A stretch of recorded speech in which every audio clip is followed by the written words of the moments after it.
Hashtag me to moment जो बॉलीवुड में जंगल की आग की तरह फैला।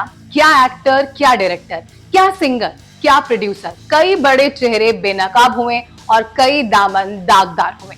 तनुश्री दत्ता के रेवोल्यूशन के बाद कई फीमेल आर्टिस्ट ने अपनी आप बीती सुनाई, जिसमें नाना पाटेकर, विकास बहल, अनुराग कश्यप, आलोकनाथ, कैलाश खेर जैसे बहुत से दिग्गज बॉलीवुड थे जिनका नाम सामने आया और इनका नाम सामने आने के बाद हंगामा समझ गया और एक बार फिर से शोबिज के डार्क साइड को सबके सामने लाकर उजागर कर दिया। अब ऐसा ही कुछ हंगामा मचा है मलयालम फिल्म इंडस्ट्री में, जिसे हम मॉलीवुड के नाम से भी जानते हैं।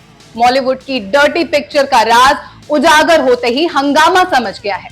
चलिए बताते हैं आपको कि आखिर मलयालम फिल्म इंडस्ट्री में आए इस तूफान की वजह क्या है, क्यों विवादों से घिर गई है मलयालम फिल्म इंडस्ट्री इस समय।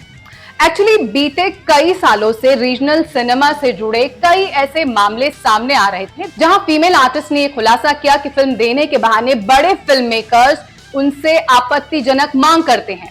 वहीं कुछ महिला कलाकारों ने यह तक कह दिया कि शूटिंग के दौरान ही उनके साथ शारीरिक शोषण किया जाता है। बढ़ते हुए मामलों को देखते हुए 2019 में रिटायर्ड जज हेमा की अध्यक्षता में एक 3 सदस्यीय कमेटी को बनाया गया, जिसको इन सारे आरोपों पर बारीकी से जांच करनी थी, नजर रखनी थी। कमेटी का गठन होने के करीब 4 साल बाद 19 अगस्त को हेमा कमेटी ने केरल सरकार को 233 पन्नों की एक रिपोर्ट सौंपी है, जिसमें कई बड़े कलाकारों के द्वारा शोषण करने के बाद सामने रखी गई है। रिपोर्ट में लिखा गया है कि कैसे इंडस्ट्री में माफिया राज चल रहा है।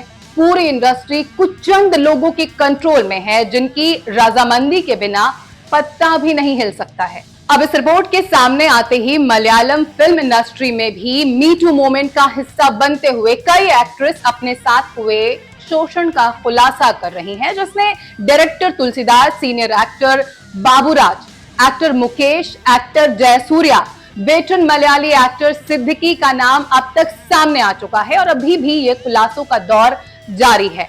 बहरहाल इस पूरे मामले की जो मीटू के तहत खुलासे हो रहे हैं, जो हेमा कमेटी की रिपोर्ट सौंपी गई है, उन तमाम मामलों को एसआईटी को सौंप दिया गया है, जो इन तमाम आरोपों की जांच करने वाला है। तो अभी के लिए इस वीडियो में बस इतना ही। नेक्स्ट वीडियो में फिर से आपसे मिलेंगे। मुझे दीजिए इजाजत। Bye bye. Thanks for watching.